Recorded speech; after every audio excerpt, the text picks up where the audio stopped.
Welcome to all student. आज हम करेंगे 11th अकाउंटेंसी का chapter 9 books of original entry journal, यानी कि जर्नल का इस चैप्टर के अंदर आज हमारा 7th लेक्चर है। और आज का हमारा जो टॉपिक है वो रहेगा ओपनिंग एंट्री विद इलिस्ट्रेशन, यानी कि कुछ एग्जाम्पल लेकर हम ओपनिंग एंट्री को समझेंगे।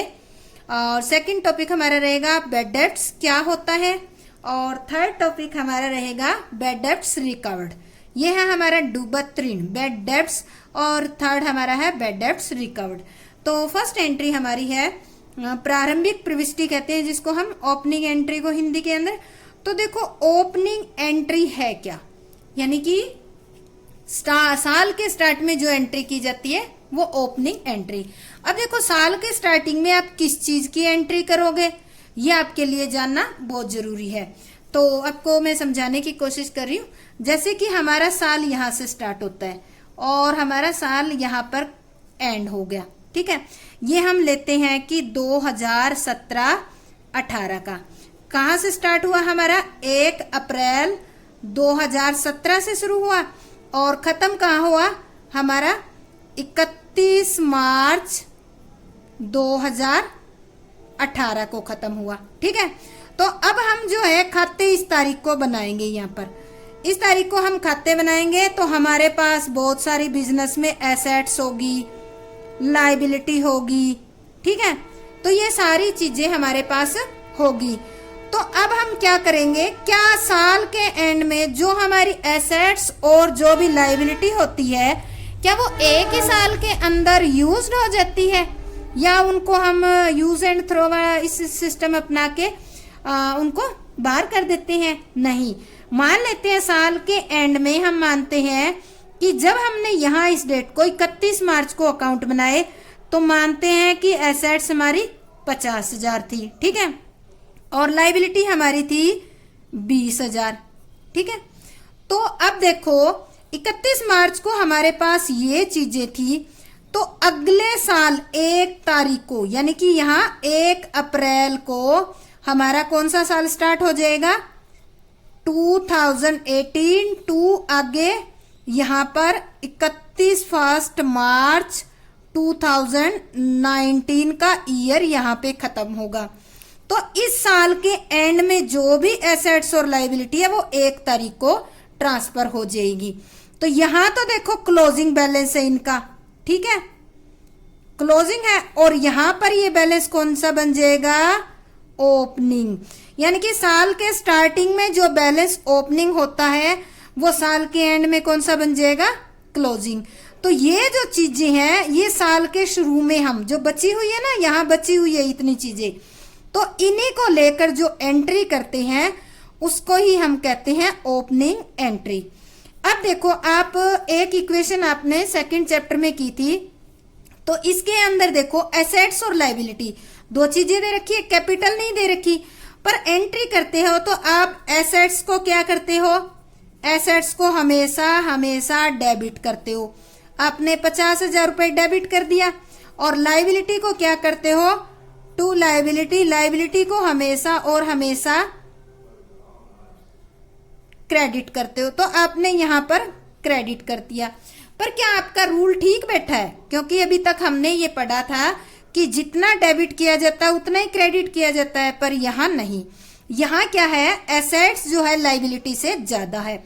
तो आपने ये 50,000 की एसेट्स, लायबिलिटी आपकी कितनी है 20,000 की, तो आपने ये 50,000 की एसेट्स में 30,000 रुपए और कहाँ से लाए आप, जो आपने 50,000 की एसेट्स खरीद ली, तो वो हम कहाँ से ढूंढेंगे। आपको एक इक्वेशन करवाई थी, तो उसमें हम ढूंढने के लिए करेंगे capital is equal to assets minus liability, ठीक है। एसेट्स आपकी 50,000 है और उधार आपकी 20,000 है, तो ये 30,000 आपकी क्या निकलेगी, कैपिटल। और कैपिटल हम फिर कहाँ लिख देंगे, यहाँ लिख देंगे टू कैपिटल, ठीक है। और ये 30,000 रुपए यहाँ लिख देंगे और ब्रैकेट में लिख देंगे बैलेंसिंग फिगर, ठीक है। तो इस तरह से हम एंट्री कर देंगे। अब मान लेते हैं क्वेश्चन में कैपिटल भी दे रखी है और लाइबिलिटी यहां दे रखी है 70,000, तब क्या होगा? अब देखो ये बैलेंसिंग फिगर नहीं है, हम दूसरा लेके चल रहे हैं पॉइंट।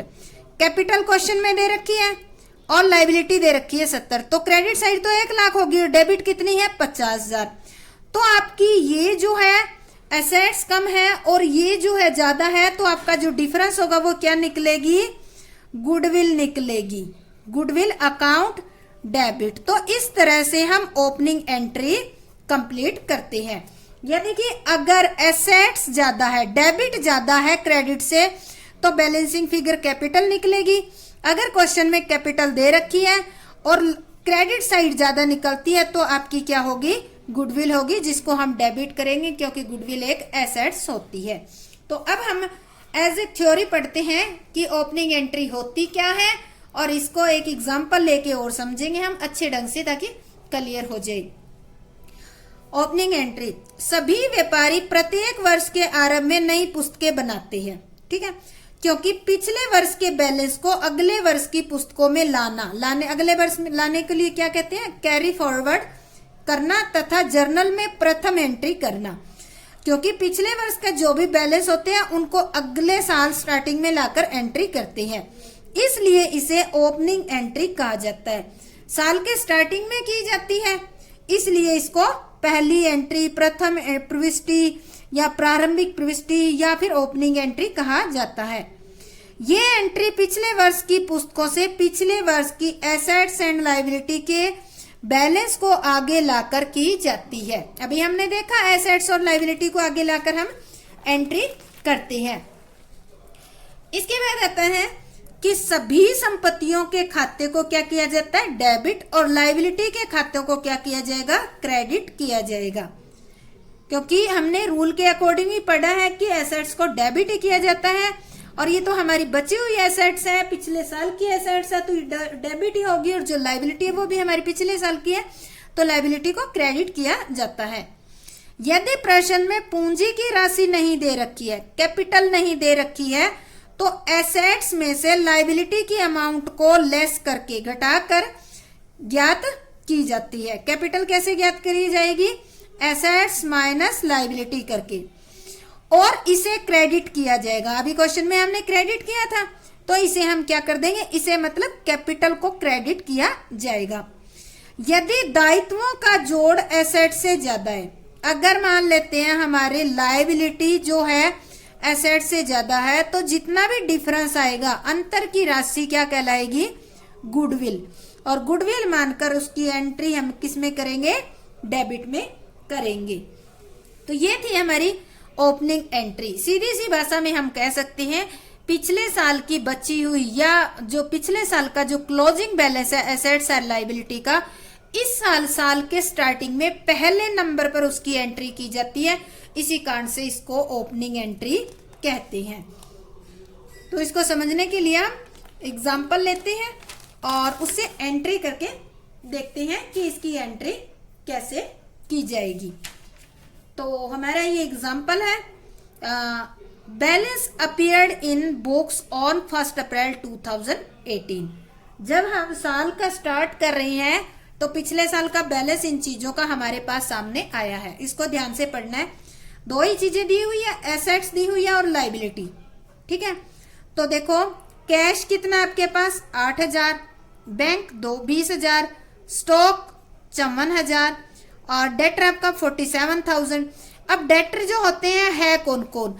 एक तो अशोक है जिसका 12,000 लेने हैं हमें, पवन से 15,000 और विवेक से 20,000, और मशीनरी है 60,000 की। लायबिलिटी क्या है? क्रेडिटर है आपके, एक चमन लाल है 7,000 लेने हैं, ओमपाल से 13,000, और कैपिटल आपकी क्या दे रखी है? 2 लाख। तो इस क्वेश्चन के अंदर कैपिटल दे रखी है, तो जो भी डिफरेंस आएगा वो क्या निकलेगी? गुडविल। तो ओपनिंग एंट्री हम करेंगे कैसे? सबसे पहले तो यहाँ डेट डालोगे। क्वेश्चन में 2018 1 अप्रैल दे रखी है, तो हम लिख देंगे 1 अप्रैल 2018, डेट लिख दी हमने। अब हम क्या करेंगे? एंट्री इसकी स्टार्ट करेंगे। तो यहाँ पर हम कॉलम बना लेंगे। ये हमारी लिखी जाएगी डेबिट की अमाउंट, ठीक है। और यहां लिखी जाएगी क्रेडिट। अमाउंट किस में लिखते हैं? रुपीज में लिखते हैं हम, ठीक है। तो ये अमाउंट रुपीज में लिख देंगे। सबसे पहले क्या है क्वेश्चन में आपके पास? कैश, एसेट्स जितनी है उसको एंट्री में डेबिट करना है ओपनिंग में। कैश आपके पास कितना है?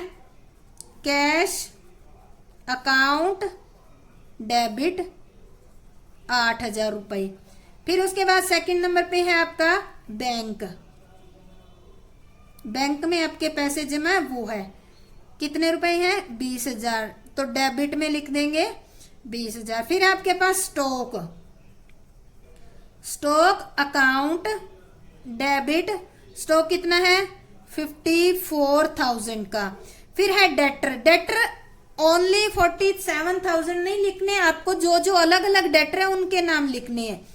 अशोक है, अशोक डेबिट, अशोक से कितने लेने? 12,000। फिर है पवन, पवन से कितने लेने हैं? पवन डेबिट 15,000 रुपए। फिर उसके बाद देखो पवन के बाद कौन आता है? विवेक, विवेक डेबिट, विवेक से लेने हैं 20,000 रुपए, ठीक है। डेटर हमारे 3 थे, हमने लिख दिया। इसके बाद एक एसेट्स और बच गई मशीनरी, तो हम लिख देंगे मशीनरी अकाउंट डेबिट। कितने की मशीनरी? 60,000 की। ये होगी हमारी एसेट्स की एंट्री। तो आप थोड़ी सी यहाँ पे जगह छोड़ के एक एंट्री की, फिर करना क्रेडिट साइड की लाइबिलिटी। लाइबिलिटी क्या है? क्रेडिटर में कौन कौन है? चमनलाल। तो हम लिखेंगे चमनलाल कितने, चमनलाल के कितने हैं? 7,000 रुपए देने हैं हमें, क्रेडिट करने हैं ना, तो क्रेडिट में लिखेंगे चमनलाल 7,000। और ओमपाल, ओमपाल, ओमपाल को कितने देने हैं हमें? 13,000, ठीक है। और क्वेश्चन में लास्ट में क्या रखिए? कैपिटल। तो हम कैपिटल को क्या कर देंगे? क्रेडिट कर देंगे टू कैपिटल, ठीक है। कैपिटल होगी 2 लाख रुपए, ठीक है। अब देखो, अब हम इनका टोटल करेंगे। इनका अगर टोटल करते हैं तो हम यहाँ पे रफ पेज बना लेते हैं, यहाँ नीचे रफ यहाँ करते हैं वर्किंग नोट में, ठीक है।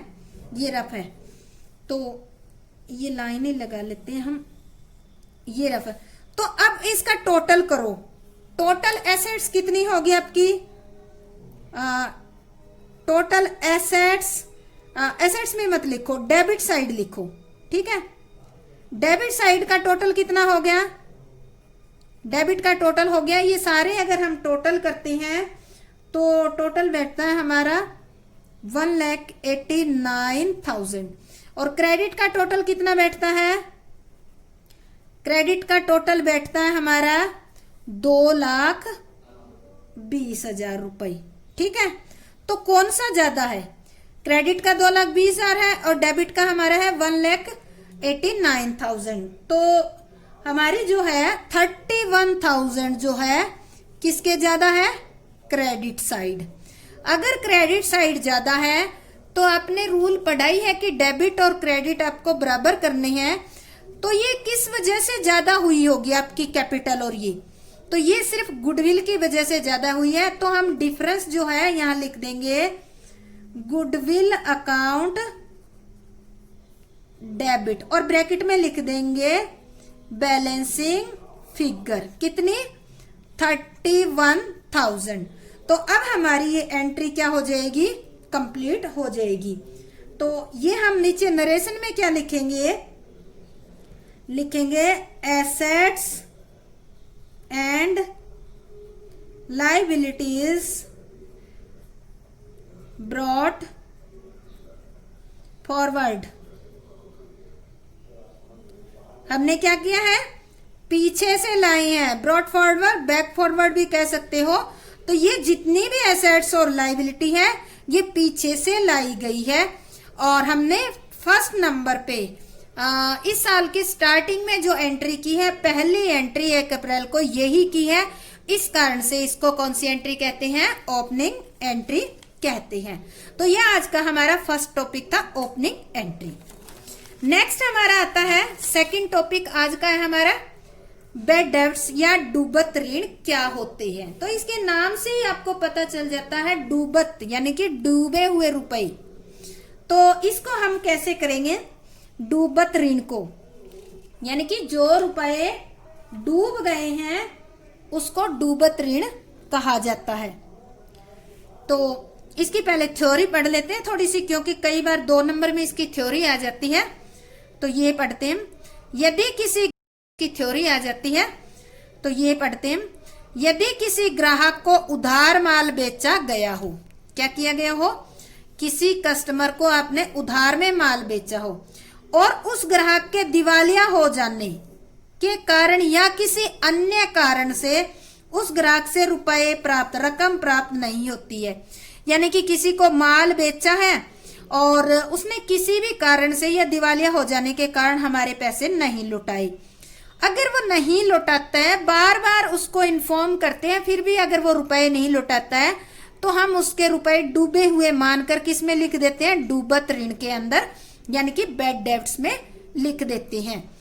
इसके लिए हम क्या करेंगे, अब जो रुपए डूब गए आपके लिए क्या है, फायदा या नुकसान, नुकसान ही माना जाएगा। तो हम इसको लॉस मानकर क्या करते हैं, बैड डेब्ट्स अकाउंट को डेबिट और जो भी कस्टमर है जिससे हमें रुपए लेने हैं उसके अकाउंट को हम क्या कर देते हैं, क्रेडिट कर देते हैं, क्योंकि उससे रुपए लेने थे वो डूब गए हैं। तो इस तरह से हम इसका एक एग्जाम्पल करते हैं। रवि जिसने हमें 1000 रुपए, हम 10 कर लेते हैं, कम लगते हैं। रवि जिसने हमें 10,000 रुपए देने थे, यानी कि रवि नाम का एक कस्टमर है, उसको हमने माल बेचा था तो उससे हमें 10,000 लेने थे, या यूं कह लो कि उसको हमें देने थे। दिवालिया हो गया, इंसॉल्वेंट हो गया और उसकी एसेट्स में से 30 पैसा मतलब होता है 30%, ठीक है। अगर ऐसे आए ना 30 पैसे प्रति रुपया, तो उसका मतलब होता है ये जो 10,000 है इसका 30% प्राप्त हुआ। इसके लिए एंट्री क्या करेंगे, अब देखो 30% प्राप्त हुआ है आपको, तो 10,000 का 30% कितना होगा आपका, 3,000। तो आपके हाथ में रुपया कितना आया, कैश अकाउंट डेबिट 3,000, ठीक है। अब देखो 10,000 का 30%, 3,000 जो है वो डूब गया, ठीक है, सॉरी प्राप्त हो गया, तो बाकी कितना बचा, 7,000 रुपए क्या हो गया आपका, डूब गया, ठीक है, या जिसको हम कहते हैं बैड डेब्ट्स हो गया। तो इस तरह से ये 7,000 रुपए आपके जो डूबे हैं वो आपके लिए लॉस है। तो 10,000 लेने थे, 3,000 नगद मिल गए हैं तो हमने डेबिट कर दिए, ले लिए पैसे। और बैड डेब्ट्स कितने हो गए, बैड डेब्ट्स अकाउंट डेबिट 7,000 रुपए। अब इसका 10,000 का हिसाब तो करना ही पड़ेगा। और टू कौन था ये, रवि, टू रवि 10,000, या यूं कहें कि रवि से 10,000 लेने थे और उससे हमें केवल 3,000 मिले 30%, और बाकी रुपया जो क्या हो गया, अगर क्वेश्चन के अंदर ये बैड डेब्ट अंडरस्टूड होगा, या तो ये दिया होगा 70% डूब गए, या फिर ये होगा 30% आपको रिसीव हो गए। तो दूसरी कंडीशन आपको खुद को देखनी होगी कि क्या हुआ है। तो अब देखो इसकी हम नरेशन लिखेंगे, 30% rupees received from Ravi on his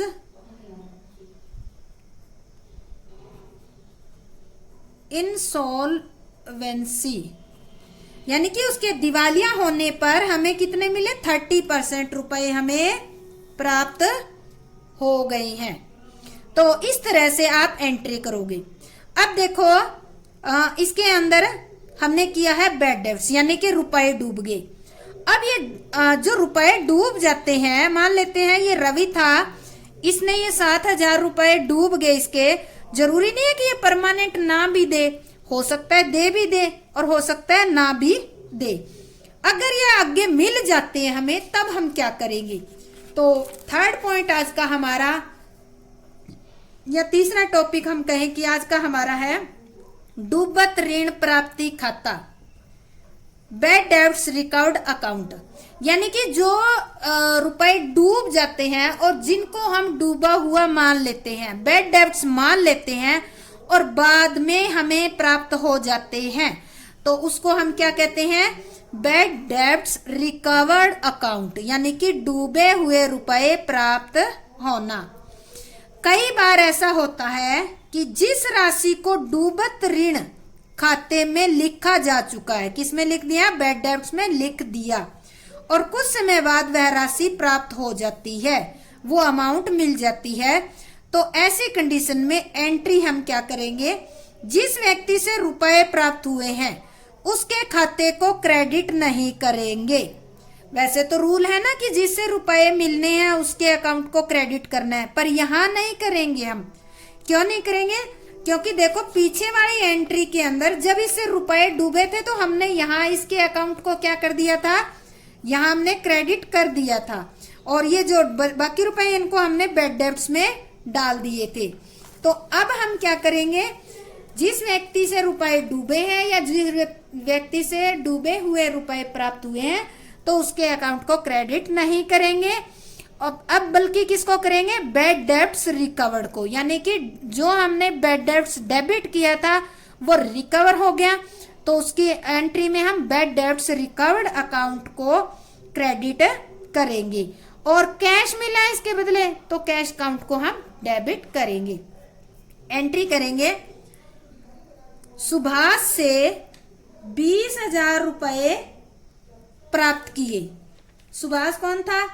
कोई कस्टमर था, आपने उसको माल बेचा था कुछ साल पहले और उसने आपके रुपए नहीं दिए, तो आपने उसको डूबे हुए रुपए में लिख दिया पीछे, जो कि पिछले वर्ष उसके खाते में बैड डेब्ट में लिख दिए गए थे। यानी कि आपने डूबे हुए रुपए मानकर लिख दिए, पर अब क्या हुआ?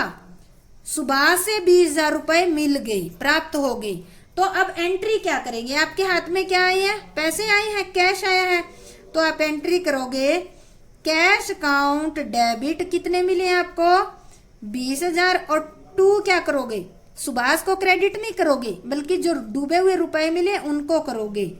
तो आप एंट्री करोगे bad debts recovered account, recovered account credit कर देंगे। अब देखो इसकी नरेशन में हम लिखेंगे क्या? इसकी नरेशन आपको लिखनी है कैश रिसीव्ड फ्रॉम, किससे मिले हैं?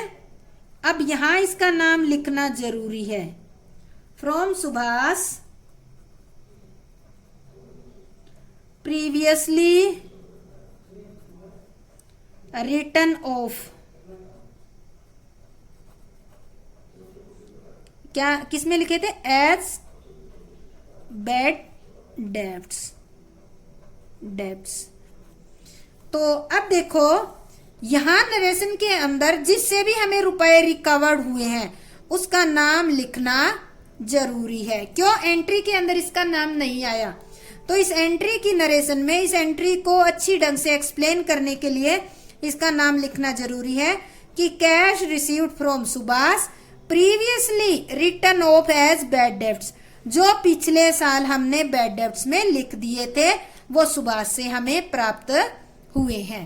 तो इस तरह से आज हमारे 3 टॉपिक थे। इसके अंदर ओपनिंग एंट्री, बैड डेब्ट्स और बैड डेब्ट्स रिकवर्ड, ये तीनों एंट्री जो है हमने विद एग्जांपल लेकर की है अच्छी तरीके से, और इसकी थ्योरी भी की है। तो अगर आपको अच्छी तरीके से समझ आ गई है तो मेरे चैनल को लाइक और शेयर सब्सक्राइब करें, और अगर आप फर्स्ट टाइम देख रहे हैं तो पक्का आप सब्सक्राइब करें। आपका बहुत बहुत धन्यवाद। जय हिंद, जय भारत।